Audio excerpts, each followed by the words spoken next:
Creo que es obvio cuando digo que cada uno que ve este video, ha visto las noticias, y cómo negarlo, si es de ley que sí o si las has visto. En mi caso. Cuando ya había acabado la novela que estaba de turno, las noticias rápidamente comenzaban por el canal de las estrellas.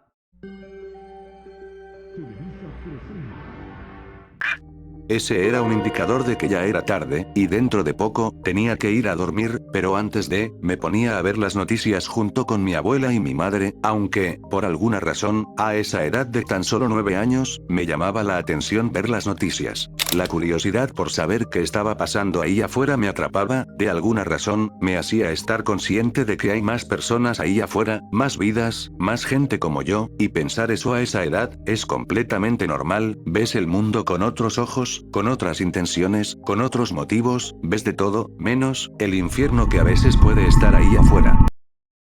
Noticias hay muchas. Pero unas pocas, han logrado dar un impacto mediático tan grande, que hasta la fecha se sigue debatiendo y dialogando sobre ello. ¿Qué ocurrió después? ¿Cómo terminó todo? Ejemplos hay muchos, y seguramente, pensaste en una noticia que tiene relevancia hasta el día de hoy, a pesar de que hace muchos años, ese suceso ocurrió. Pero, al otro lado de la moneda, hay noticias, que a pesar del impacto que causaron en ese momento, hasta la fecha, nadie habla de ello, y pasa a convertirse en, una noticia más del montón. Una noticia que, a pesar de contener un alto contenido y contexto gráfico, pasa desapercibido por los demás, y se queda olvidada en el tiempo, flotando junto al mar de noticias que alguna vez causaron, aunque sea un pequeño revuelo, o tal vez. La gente no quiere recordarlo. Tal vez y solo tal vez. A la gente, simplemente le incomoda recordar ese hecho, debido a lo cruel, explícita, y dura que fue esa noticia. Una noticia desgarradora, que a más de uno que lo vio en su momento, lo dejó pensando y con un sabor agridulce en la boca. Pero, ¿por qué? Todas estas especulaciones, abren a más incógnitas. La gente, no recuerda, o simplemente, no olvida, que contenía esa noticia para que a más de uno de los que llegaron a verla, simplemente no quisieran recordarla y solamente quisieran olvidarla. Pues, espectador mío. Si yo hubiera sido testigo, de esa transmisión en vivo. Si yo hubiera visto esa noticia. Te aseguro, que yo tampoco quisiera recordar la noche de Tláhuac.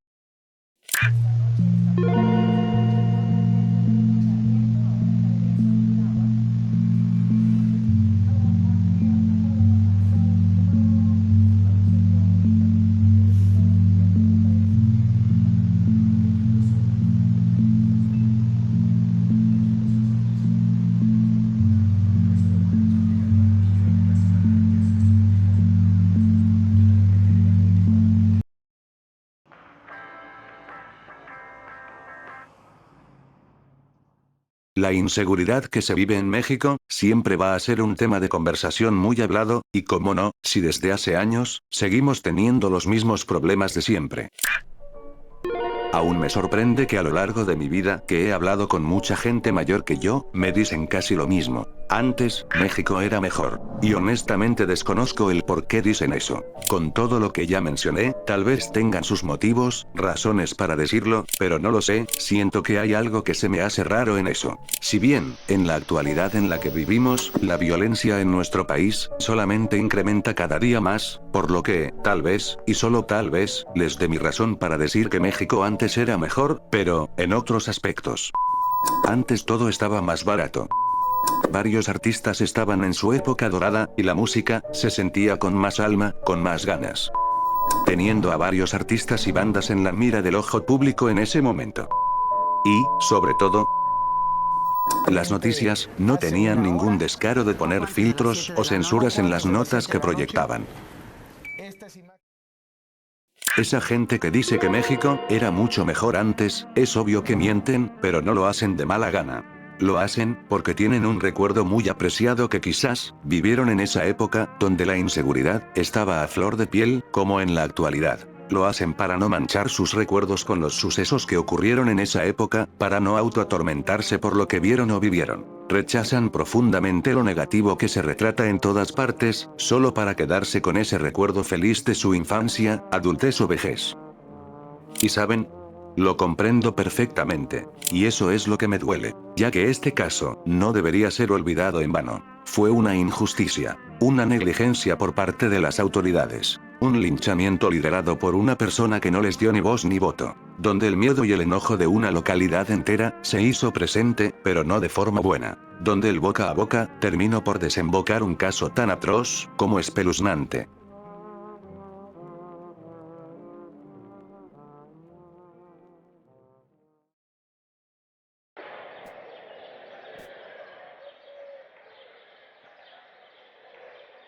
Antes de que ocurriera la tragedia, el pueblo de San Juan Ixtayopan estaba pasando por una situación sumamente difícil y siniestra. En esos años, era desgraciadamente común, y hasta la fecha lo sigue siendo, que camionetas o vanés se paseaban por pequeñas localidades intentando atraer a los niños para luego chantajearlos y luego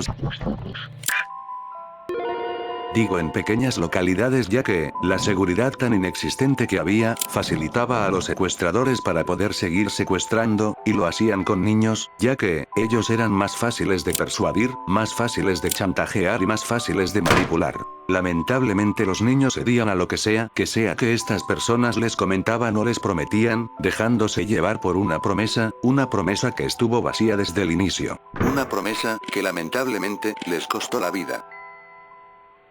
A raíz de esto, habitantes del pueblo de San Juan Ixtayopan, comenzaron a estar más al pendiente de sus niños, vigilaban las calles y muy seguramente, hacían guardias por la noche, en caso de ver algo extraño. Algunos niños en ese tiempo, se les prohibía estrictamente salir a jugar, o ir a la escuela solos, debido al pánico que se generaba al solo pensar, que sus niños, nunca más volverán. El miedo era visible en las calles, vecinos patrullando las zonas, en busca de avistamientos raros o fuera de lugar, en busca de los secuestradores, que estaban atormentando su localidad. Se vivía un ambiente tenso, lleno de incertidumbre. Todo eso transcurrió así tal cual. Hasta el 23 de noviembre del 2004.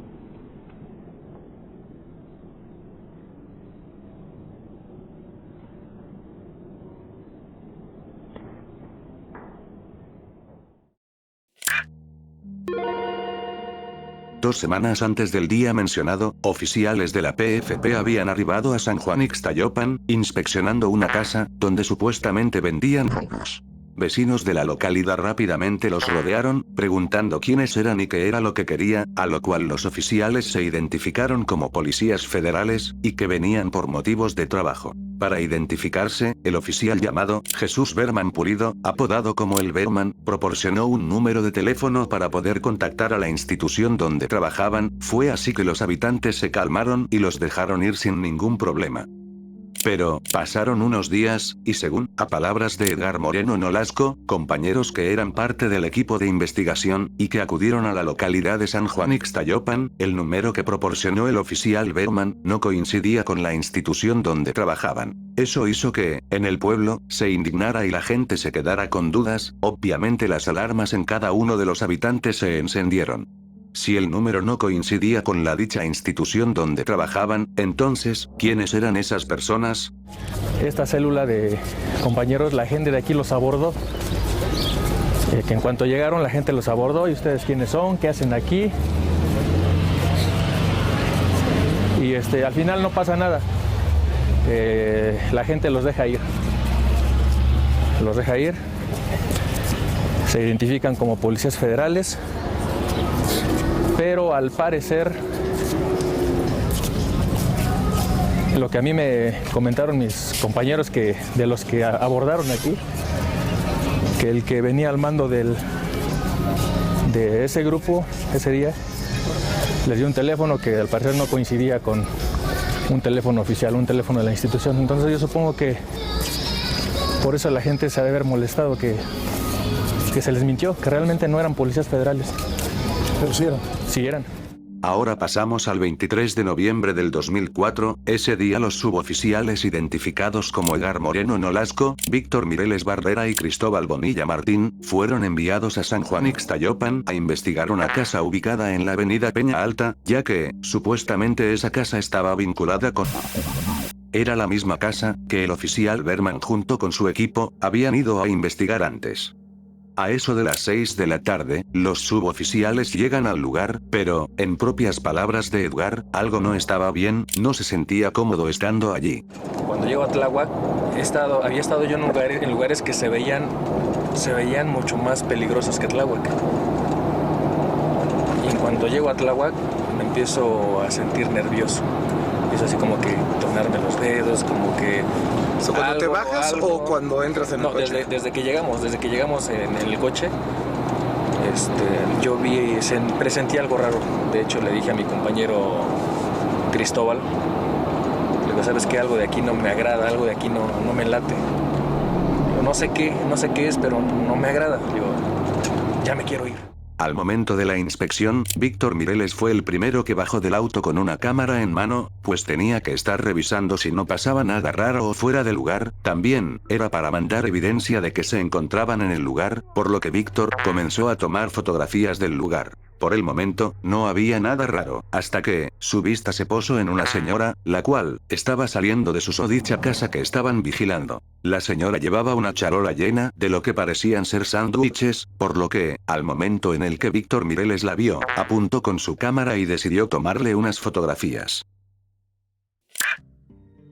La estadía de los suboficiales iba a ser de muy poco tiempo, pues solo iban a inspeccionar y vigilar el área, para que al día siguiente se diera paso la investigación a dicha casa. Al momento en el que se estaban yendo, Víctor Mireles pudo ver de nuevo a esa señora que salió de la escuela, situada en una esquina de la calle donde se encontraba la escuela primaria Popol Vuh, pero eso ya no importaba tanto, pues ya era hora de irse, cosa que alivió mucho a Edgar Moreno, pues recordemos que él no se sentía cómodo estando allí. Yo cuando nos dijo ya nos vamos, sentí un alivio, así de...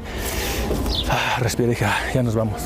Edgar Moreno hizo una llamada a su jefe, el entonces subinspector llamado Manuel Ángel García Lugo, diciéndole que ya habían acabado con la inspección y que ya estaban por retirarse, pero Manuel Ángel quería que se quedaran un poco más, querían que verificaran cómo se llamaba la escuela primaria, esto para tener más pruebas y enviar un reporte. Edgar Moreno trató de convencer a Miguel Ángel de que podían hacerlo al día siguiente, pues tendrían que regresar para dar inicio con la investigación, que mañana tendrían más tiempo, pero Miguel Ángel no aceptó. Pero cuando me dice, bájate y ve a checar cómo se llama la escuela, verifica el nombre de la escuela. Yo no me quería bajar y le digo, oiga señor, pero ya nos vamos, mañana vamos a venir temprano, mañana lo hacemos, ¿no? No, ándale, bájate, que tenemos que ir a Torre a hacer nuestro reporte. Edgar Moreno se bajó del vehículo y regresó nuevamente a la primaria para poder registrar el nombre, mientras que Víctor Mireles y Cristóbal Bonilla lo esperaban en el auto. Era una tarea sencilla, registrar el nombre de la primaria, solo era ir y venir, no podía pasar nada malo en tan poco tiempo. ¿Cierto?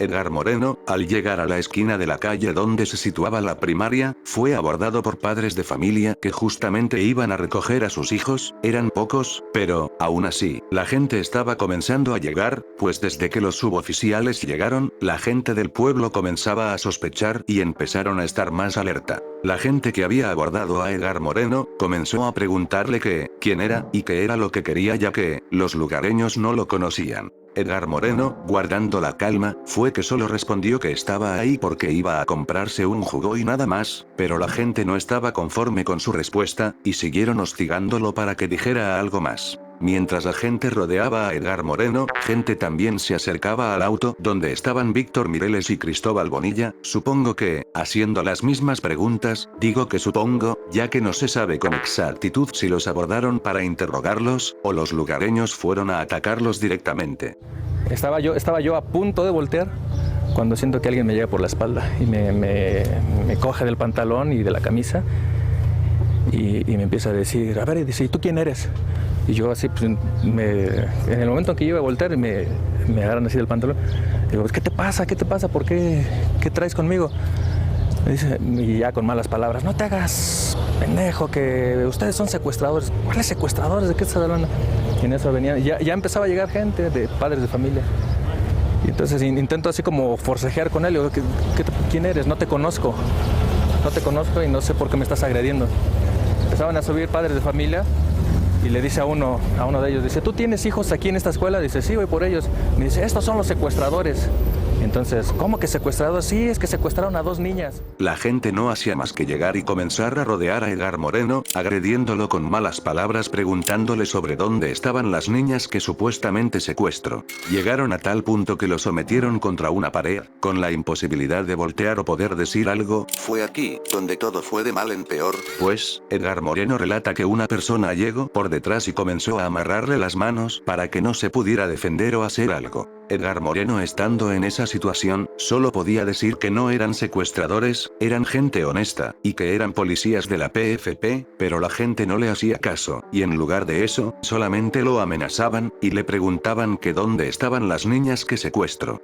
Mientras eso ocurría, Víctor Mireles y Cristóbal Bonilla fueron sacados a la fuerza del coche donde venían, y tal cual como a Edgar Moreno, los sometieron contra el coche donde venían, los amarraron de las manos sin posibilidad de moverse o defenderse siquiera. Edgar Moreno pidió que por favor le dieran la oportunidad de identificarse para demostrar que no era ningún secuestrador, que en verdad eran oficiales de la PFP, pero la gente, ya enardecida, no lo dejaron. En ese momento, varias personas comenzaron a revisar sus bolsas para ver qué era lo que traía, y ahí fue donde sacaron su identificación y su credencial que, en ese entonces, era la IFE. Y tú aquí pensarás, bueno, ya tienen su identificación de trabajo, a lo mejor o solo tal vez, lo dejen aclarar que todo esto fue un malentendido, o simplemente, lo dejen ir junto con sus compañeros.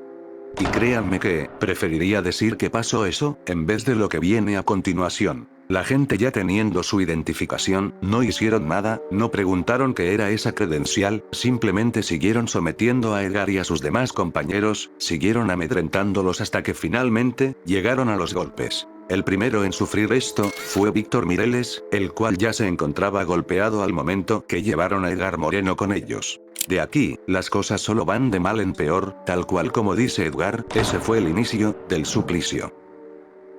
Los lugareños, ya teniendo a los 3 juntos, no hicieron más que golpearlos, una, y otra vez. Los oficiales, al estar amarrados, no podían defenderse de los golpes, palazos y pedradas que les aventaban, y aparte, en dado caso de que se pudieran haber defendido, la gente iba a enfurecer más de lo que ya estaba. Ya después de que nos golpearon, ya fue cuando se calma la gente, y es cuando logro desatar una mano. Le voy a dar la oportunidad, le digo, te voy a demostrar que somos gente honesta. Le voy a hablar a mi jefe, a gente de la Policía Federal. Hablo. Me dejan hacer la llamada y le hablo a mi jefe, que en aquel entonces era Manuel Ángel García Lugo. A él es el que le hablo. ¿Sabe qué está pasando esto? La gente nos está golpeando, nos van a linchar. Mándenos apoyo porque si no aquí va a pasar algo más grave.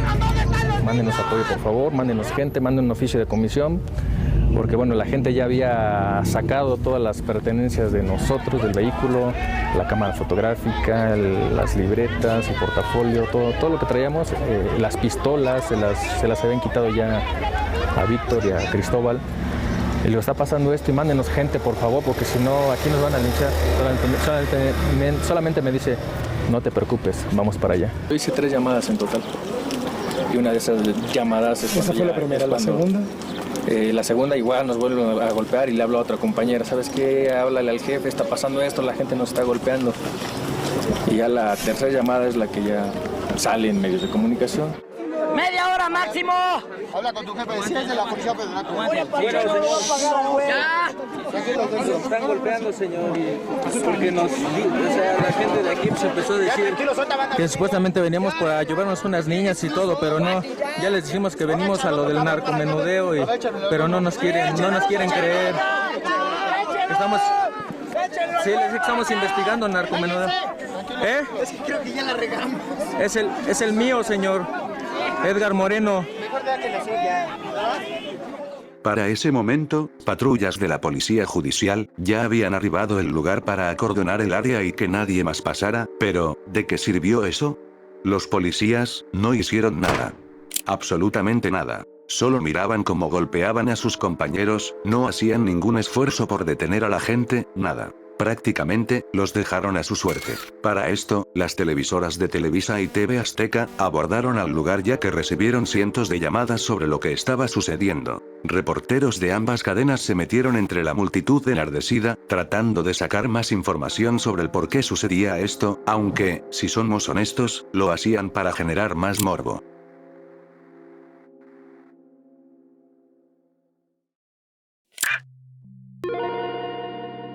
En ese momento, Edgar, todo amoratado y golpeado, lo llevaron a un poste de luz, donde uno de los reporteros aprovechó y fue a hacerle una pequeña entrevista, una entrevista que fue vista por millones de espectadores en ese momento. De dicha entrevista, solo sobrevive una imagen, que comprueba que realmente ocurrió.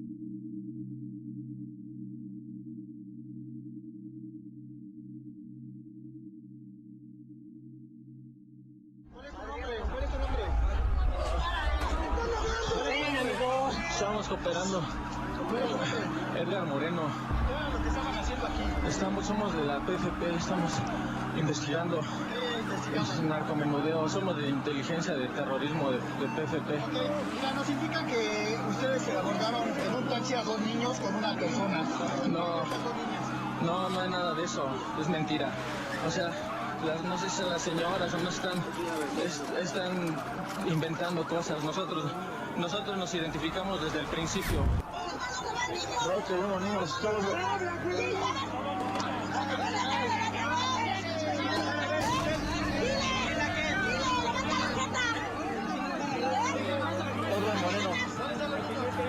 No hay ningunos niños. No hay.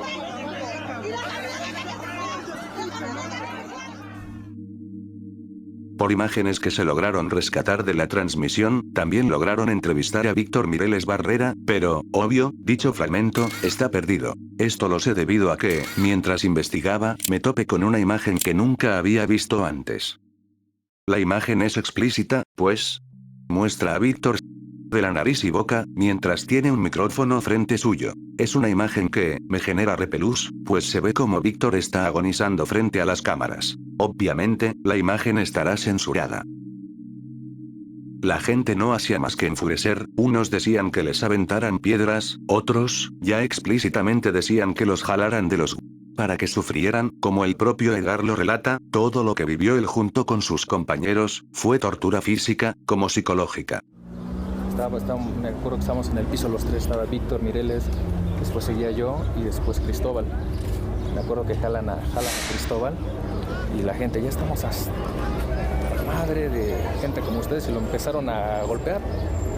Nada más escuchaba cómo se quejaba Cristóbal, pero fue en dos minutos que quedó inconsciente porque lo empezaron a patear de manera brutal. Que ya después cuando quedó inconsciente lo avientan y lo vi en ese instante lo vi bien. 1 minuto, 2 minutos después ya lo vi todo amoratado de la cara, ya inconsciente. Solo me acuerdo que vi su último suspiro, como que hizo esto de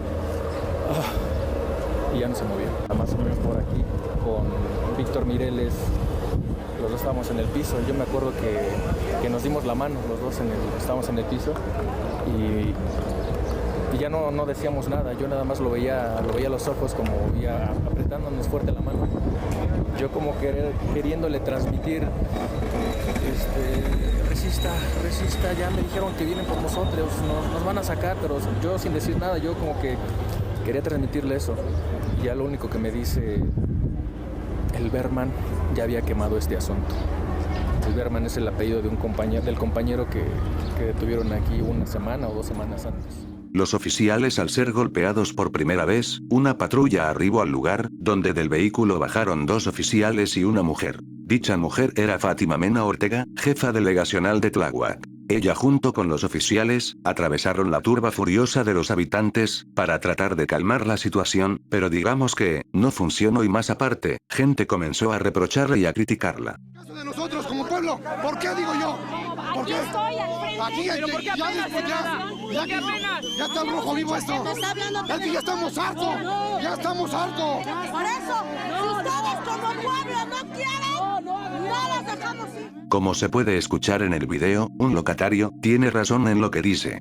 ¿por qué apenas llegan, cuando ya está al rojo vivo esto? Tras estar dialogando con los habitantes, Alicia Zamora Luna, alias, la gorda, se le paró enfrente a Fátima, diciéndole, que, si no se iba de una vez, le iba a pasar lo mismo que a los oficiales. Básicamente, amenazándola con lincharla también. Al ver que la situación no se calmaba y que la gente seguía furiosa, Fátima muy seguramente sintió miedo, pues a quien no, está rodeada de gente que harían lo que fuera, para tomar justicia por mano propia. Escoltada de los oficiales que venían con ella, y con el respaldo de uno que otro locatario de ahí, fue que Fátima se fue. ¡Ya se va a salir, Fátima! Sí, tranquilo. Silencio, vámonos, tranquilos, vámonos, tú, controla eso, controla ahí, controla. Por eso, pero vámonos. Vámonos porque no te van a dejar. No, controla, controla. Fátima, Controla. Fátima, no respondas. Entonces yo supongo que le dio miedo a la delegada, que se da la media vuelta y se fue. Y en estos momentos tenemos que denunciar. Lo más preocupante es lo de este taxi con 2 niños que se fueron. Mira, no que son tus compañeros, ¿por qué no te ayudan? Fue lo que le dijeron a modo de burla a Edgar, mientras estaba en el piso, ya golpeado y sangrando por todos lados. Él con sus ojos vio como había oficiales uniformados, pero como vemos en el video, no hacen nada, están inertes a la situación, e incluso, a uno se le ve fumando, ignorando la situación que pasaba frente a él. Esto desembocó en el fallecimiento de Víctor Mireles Barrera y Cristóbal Bonilla Martín, quienes fueron golpeados sin cansancio por una turba enardecida, cuyos cuerpos se encontraban tirados en medio de la calle, ya sin vida. Y, lo que viene a continuación, solo empeora. ¿Qué es lo peor que puede pasar cuando decenas de habitantes ya les arrebataron la vida a los 2 agentes? Pues, no se sabe si fue uno, o fueron varios, pero comenzaron a rociar gasolina sobre los cuerpos. Y posteriormente, fueron quemados.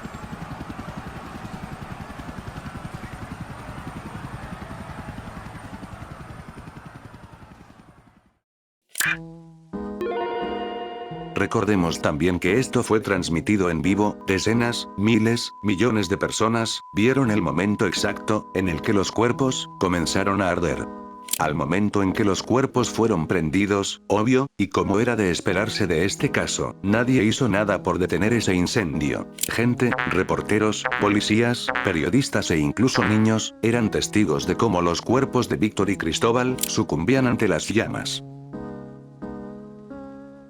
Me iban arrastrando, el pantalón se me bajó hasta la rodilla. Entonces ya cuando me dejan en el piso, me empiezo a acomodar el pantalón, a subírmelo, yo ya no traía camisa. Y es cuando escucho que una de las personas dice, aviéntenle de piedras. Y yo lo único que hago es cubrirme con las manos, porque yo dije, ahorita me van a caer las piedras por todos lados. Entonces cuando hago esto para cubrirme es cuando me doy por vencido. Yo dije, me van a matar. Ya ahí fue donde dije, aquí voy a quedar. En ese momento es cuando siento una mano en el hombro izquierdo, es cuando me levantan y me sacan.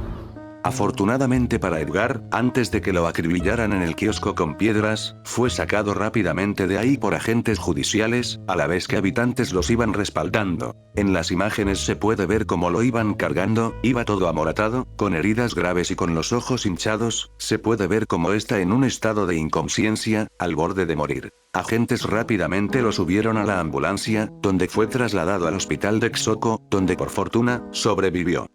Mientras él iba en la ambulancia, aún tenía la esperanza de que sus compañeros seguían con vida, y prácticamente, con la muy poca fuerza que le quedaba, solo podía hablarle a la gente que lo acompañaba en la ambulancia, pidiéndoles de favor que rescataran a sus compañeros, que tal vez, aún podrían estar con vida. Como el propio Edgar lo relata, tal vez por la adrenalina del momento, o por el susto que pasaron, en una de esas solo le gritaron que se callara, o que guardara silencio. Es obvio que a más de uno, estando en una situación, donde estés al borde de la muerte, lo último que quieres, es que alguien te grite de una forma muy agresiva, pues en ese momento, Edgar se planteó una pregunta muy simple.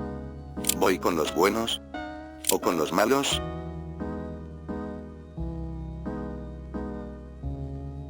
De todos conocidos los titulares de las instituciones vinculadas a la seguridad pública.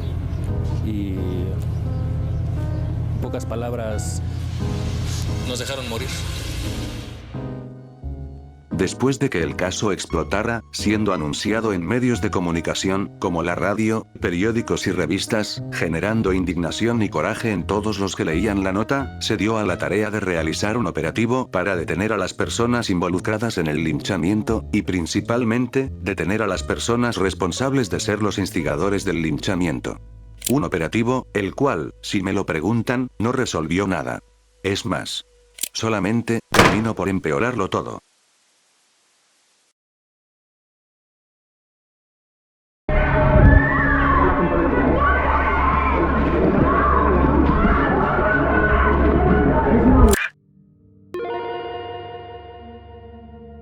Al día siguiente por la noche, después de que se haya perpetrado el linchamiento, se dio la orden de que más de 300 agentes de la extinta Agencia Federal de Investigación realizarán un operativo en la colonia Jaime Torres Badet y la colonia Peña Alta. Como lo había mencionado antes, el operativo era para detener a los cómplices y principalmente, a los instigadores del linchamiento. Tal y como su nombre lo dice, el operativo Ciclón arrasó con todo, decenas y decenas de agentes caminaban por las calles y interrogaban a los que solo iban pasando por ahí. El caso fue más conocido por cómo se realizó esta operación, pues, sin órdenes de cateo o aprehensión, los agentes de la AFI entraban sin permiso a las casas de los locatarios los cuales, no participaron o no estuvieron ese día del linchamiento. El salvajismo de los agentes fue tal que los mismos policías solo entraban a las casas a saquear y a romper cosas, destruyendo pertenencias y deteniendo a cualquiera que pasara frente a ellos. Para justificarse el por qué estaban haciendo todo esto, solamente decían que el suboficial, Edgar Moreno Nolasco, señaló a los culpables por medio de imágenes que le enseñaron, y que había dado su declaración ante un abogado del Ministerio Público que fue a visitarlo, horas después del linchamiento.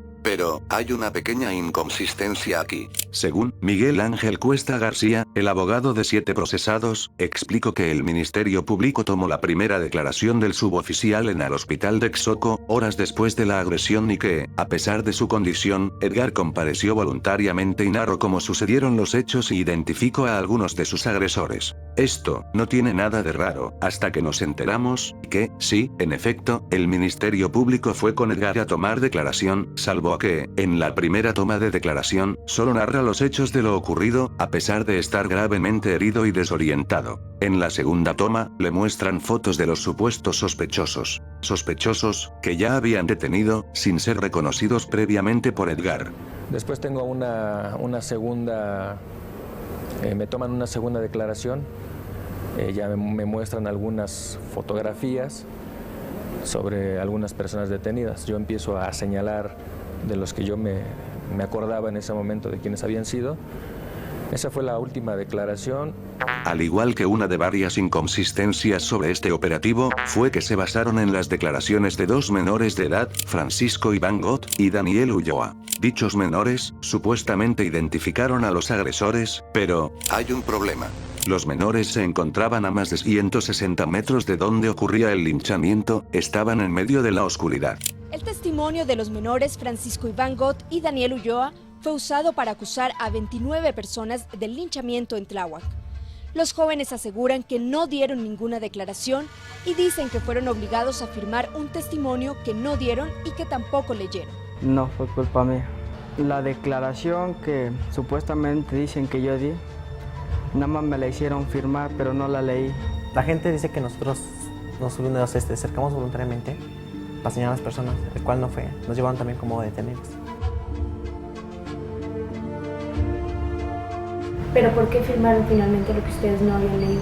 Que al menos nunca hemos estado en una situación así.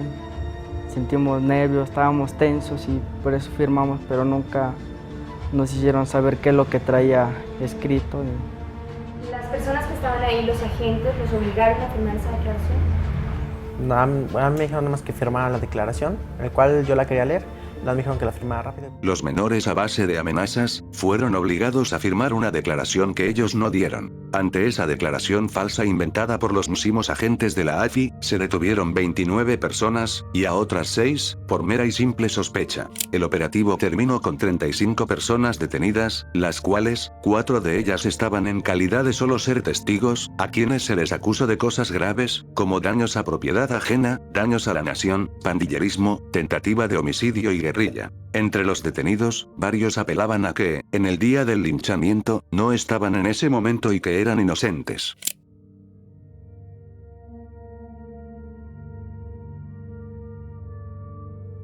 Desde que pasaron los hechos, problemas de aprendizaje para mis hijos, fueron épocas difíciles para mi esposa, para poder pues apoyarnos en lo más que se pudiera después de la escuela. A mí me sacaron, me estaban golpeando en la casa, me sacaron de mi casa a rastras, a golpes, a mi esposa y a mi hijo mayor, que en ese tiempo tenía 11 años, los tiraron en el suelo del patio con la pistola en la cabeza. Una de las víctimas de la prepotencia de los agentes federales fue Magdalena Vázquez Salva, quien con 2 meses de embarazo fue golpeada y amenazada con un arma de grueso calibre en la cabeza, lo que repercutió directamente en el desarrollo de su hija, que nació con problemas del corazón y murió 6 años después.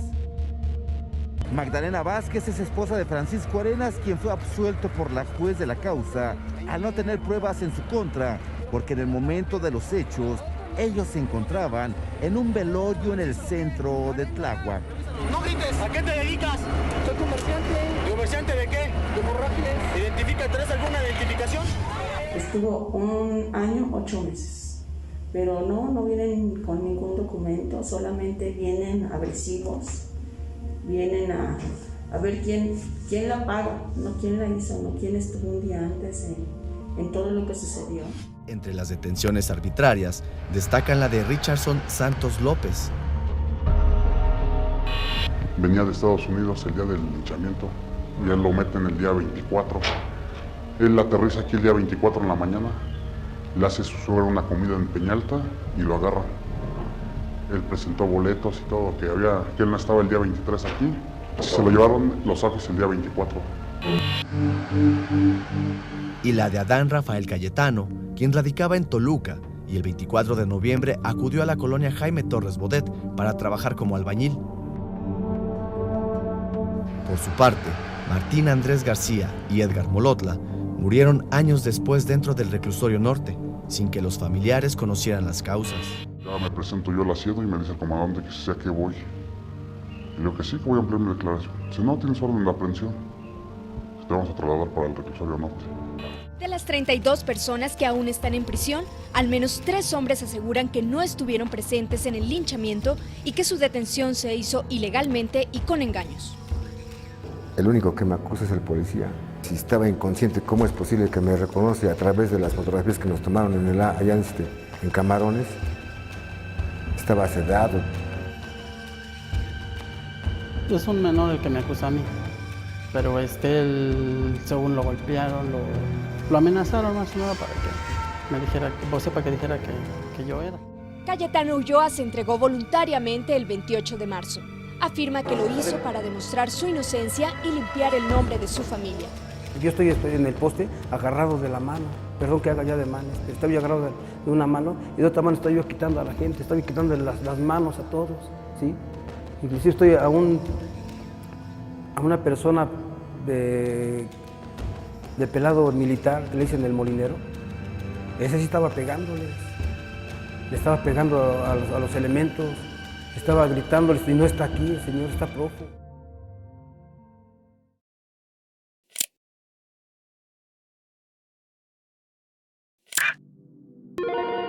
Tras toda la polémica e indignación que surgió a partir de la negligencia de las autoridades, aquellos televidentes que vieron las noticias esa noche, solo tenían una pregunta en mente.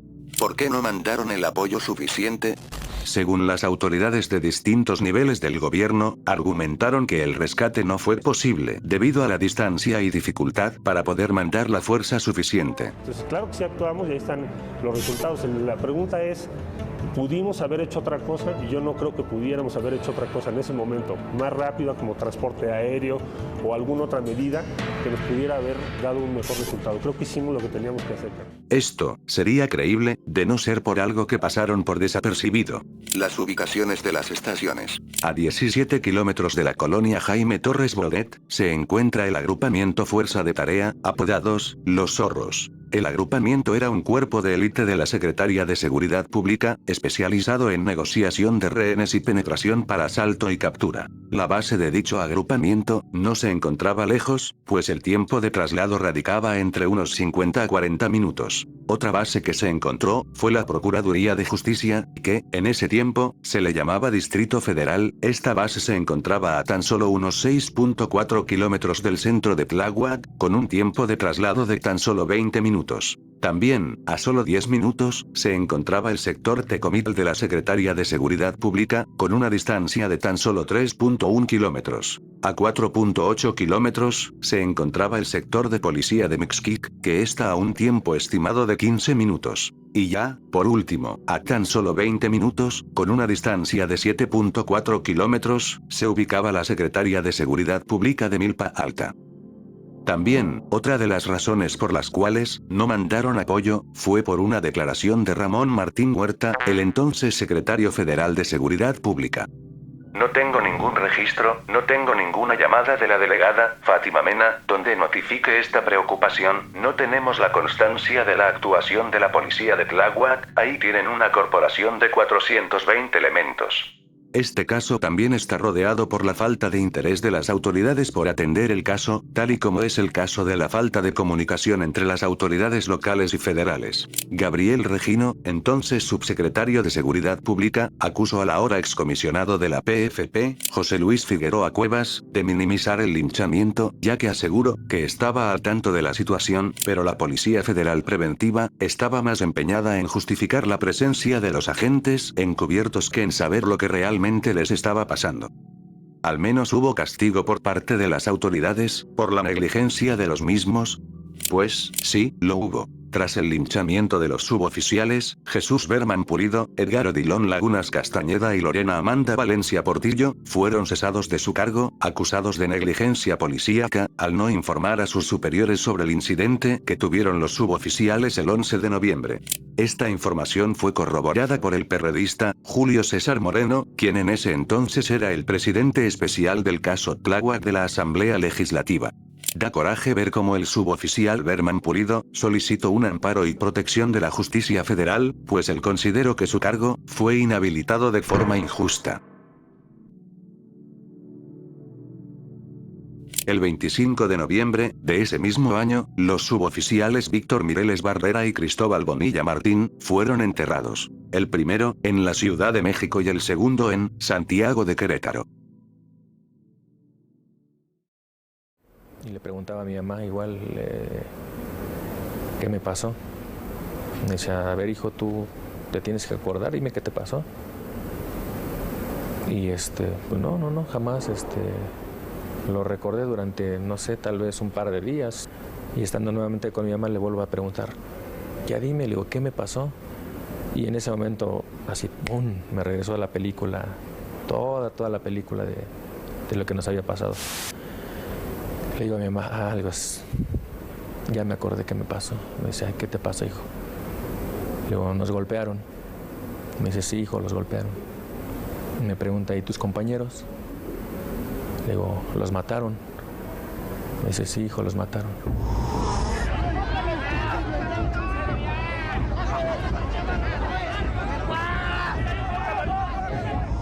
Cuando empecé a llorar así como niño chiquito.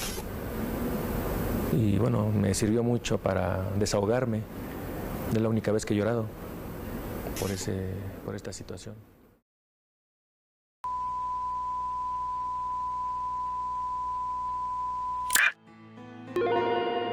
Si recuerdan bien, mencioné que este caso se transmitió en vivo por Televisa y TV Azteca, pero las transmisiones se perdieron y solo se pudieron recuperar fragmentos gracias a la cobertura de Loré de Mola y notas de periódico, que mostraron lo que fue ese día.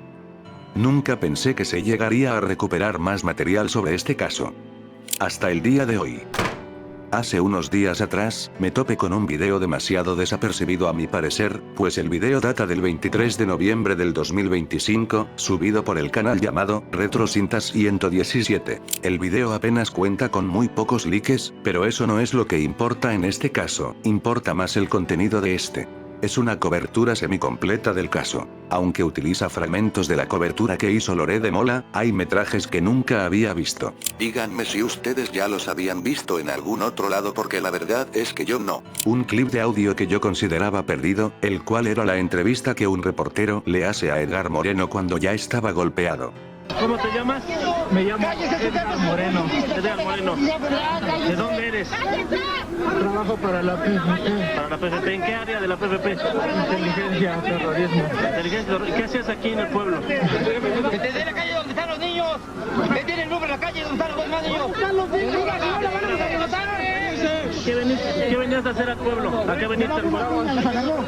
Estamos haciendo una investigación. Sí. ¿Por eso querías trabajar con las niñas? Narcomenudeo. Sí. Eso es lo que me está. ¿Con los niños? Oye, hablan de que se llevaron unos niños. No, ya les dijimos que no es cierto. Si te agarraron, te vieron. Los hechos. Te vieron con fiesta. ¿Tú traías identificación en el momento? Sí. ¿Las pistolas? Sí, yo traía identificación. ¿Las pistolas? ¿Quién se llevó las pistolas? No sé, los vecinos se las quedaron. ¿Por qué traían pistolas los demás? Identificación. ¿Cuántos eran de tus compañeros? Somos 3. ¿Nada más 3? ¿Y las que se fueron? ¿La vieja que se fue? No hay ninguna mujer. Al igual que fragmentos de cómo fue la cobertura de parte de TV Azteca, el cual se consideraba que toda su transmisión estaba perdida. Y lo que más me sorprendió de este video, fue ver la entrevista que le hicieron a Víctor Mireles, la cual, yo creía que solo sobrevivía una imagen de esta. Víctor Morales. ¿Qué es lo que van a hacer con los niños? No, señor, andamos trabajando en investigación. ¿Ustedes de dónde son? De áreas de terrorismo de PFP. ¿Son federales o algo? Sí, señor. A opinión personal, yo hubiera preferido que los metrajes del linchamiento se hubieran permanecido perdidos. No es un hallazgo histórico, o un caso de Lost Media común como videojuegos, música o episodios perdidos. Es un linchamiento grabado en vivo, donde se muestra como 3 oficiales son golpeados, agredidos y quemados sin piedad. Es algo que no debió pasar en primer lugar. Ni mucho menos, es algo que nadie debió de ver.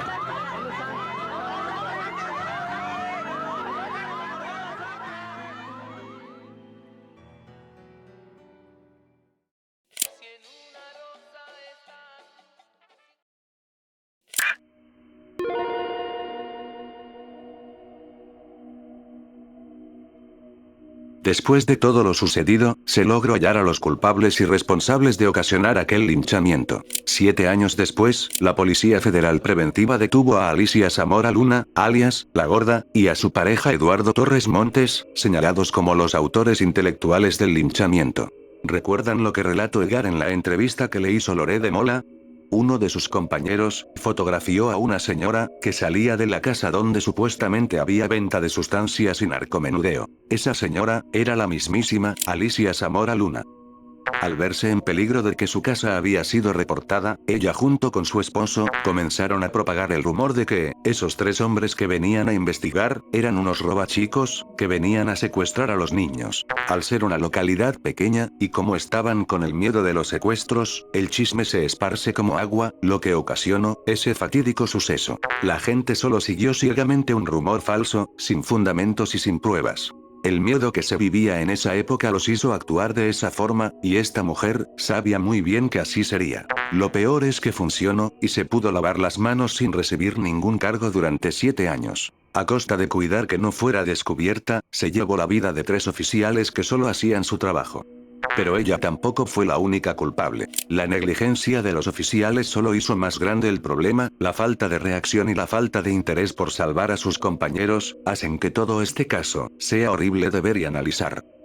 Ya pasaron 22 años de aquel 23 de noviembre. La localidad desde aquel entonces no ha sido la misma. Les causa tristeza, enojo y pena pensar en lo que sucedió esa noche en sus calles. La imagen de Tláhuac desde aquel entonces fue manchada por aquel linchamiento tan horrible que se llevó a cabo. Saber que en la localidad donde vives, hace 22 años se llevó a cabo un suceso así, a mí me generaría un nudo en el estómago. Saber que algún familiar tuyo estuvo involucrado o que presenció de primera mano cómo fueron las cosas, te debe dejar pensando. Todos estos factores, solo hacen ver este caso como el peor caso jamás transmitido en México. La noche de Tláhuac, 23 de noviembre del 2004.